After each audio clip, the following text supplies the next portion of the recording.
Morning. So I wanted to do a quick layman's review of the Google Pixel Fold. I am late to the game. I only just bought this just after New Year. I needed a new mobile phone for work, and I decided that as I don't have an iPad currently, because they just don't get used, as I've got a MacBook Air, but I still wanted a device that I could read my books and magazines on. So I decided to treat myself to the Pixel Fold. I get a mobile phone provided to me by work, but it's a Samsung and it's crap. So I was losing patience with it, but I wanted another gadget, and I decided to go for this. So I've gone for the black version, 256 gig. I don't need any more than that because I don't store anything on the phone. And the one thing that I did do as soon as I got the phone and unboxed it is I fitted the Spigen Easy Fit front screen protector, and I've fitted their Slim Armor case as well, which you can see. I have got rough, heavy hands from training and using chalk, and phones without protection will get scratched and damaged in no time at all with me handling them. And I like things to be protected as well. It makes my OCD happy. From a layman's perspective, I don't use mobile phones for gaming or anything like that. I don't use them really for watching anything like YouTube.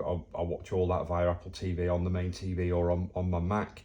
But I do like a big screen. I've got big hands, and I don't like slim phones. One of the reasons why I didn't go for the Samsung Fold, they're far too thin, far too slim, no good for my fat thumbs when I'm trying to send messages. The front screen's just not suitable for somebody like me.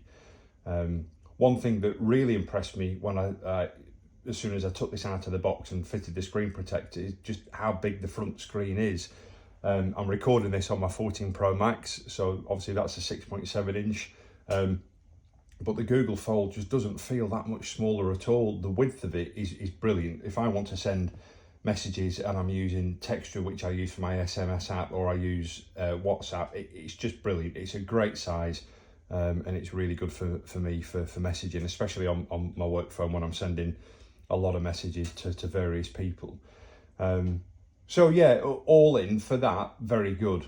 The one thing that I found to be really good as a surprise really was how used to the main open screen I've got. I've got used to it very, very quickly. As I said, I wanted it for kind of reading books. I'm on Jack Reacher's Blue Moon at the moment. I started reading his books last year, and yeah, they are very much the same, but I like the stories. So I just think it's a really good size for reading. And I also like to read various magazines on the apps. So at the moment I've got Mac format on here, and I've also got Total BMW, which I've not put in there. I enjoy reading the magazines because I don't want to buy them on paper format, and again it makes life easier having the app on my phone and able to read it on this.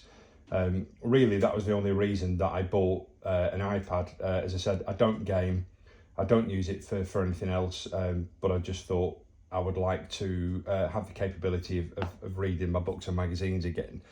I can do them on my MacBook Air, but they're not great because obviously they're only to the size that they are, or at least on here it feels like you're reading a book. So for that use alone, it's been invaluable for me. It just means I don't have a pile of books next to my bed at night, and I can literally just close this and turn it over and that's it done. And the other thing that I'm really enjoying at the moment is the camera capabilities. You look at the specs, you look at it on paper versus the iPhone 14 Pro Max, you don't think that they compete, but they really do. For a standard click and taking a picture, the Google Pixel Fold is absolutely brilliant. The 48 megapixel camera really is good. It doesn't have macro capabilities, which I think is a bit of a shame, especially on a flagship phone.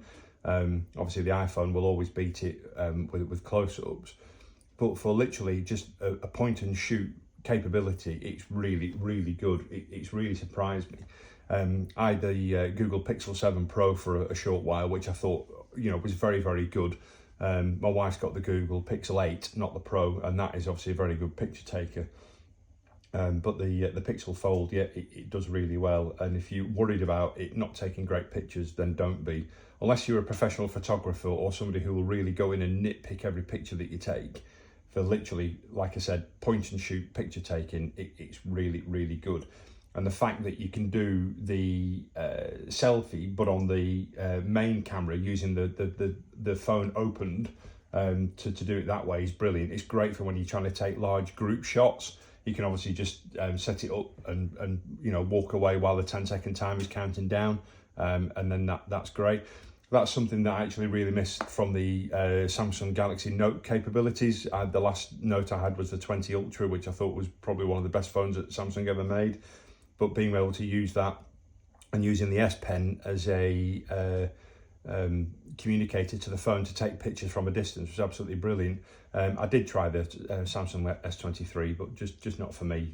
I'm not really a big Samsung phone fan. I would rather stick to vanilla Android via Google. I haven't tried the OnePlus phones recently, and I think the last OnePlus phone I had was the 6, so that's a long time ago. I've stuck with Google phones and iPhones since. In saying that, I've still got the Google Pixel 4 XL, which I think is absolutely brilliant. It's not up to date anymore, it's an old phone, but it still takes fantastic pictures, and that's something that I actually compared the Google Pixel Fold with, and I think that does a really good job. So that was well known for being a really good picture taker. So it just shows you that Google have got really good software and hardware technology when it comes to that.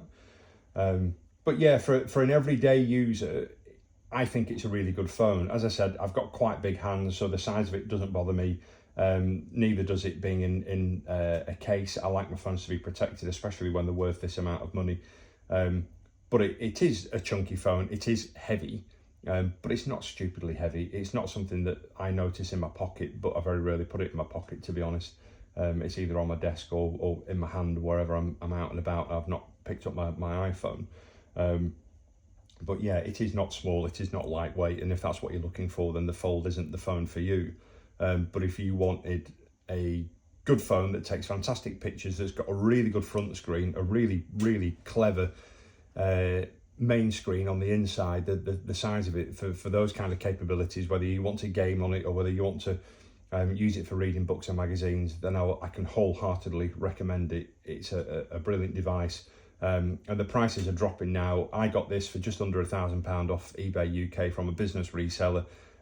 It was open, but it was brand spanking new. All the original coverings were on it. It's obviously been a device that's been returned. They don't buy ex-contract devices. They're all either from factory or from a reseller not connected to a contract, which is great. So you know it's not going to get blacklisted somewhere further down the line. So yeah, it's a good device. Like I said, if you want something that's going to tick a lot of boxes with a big screen, and you fancy going for the Fold for a Google flagship, then I would wholeheartedly recommend this.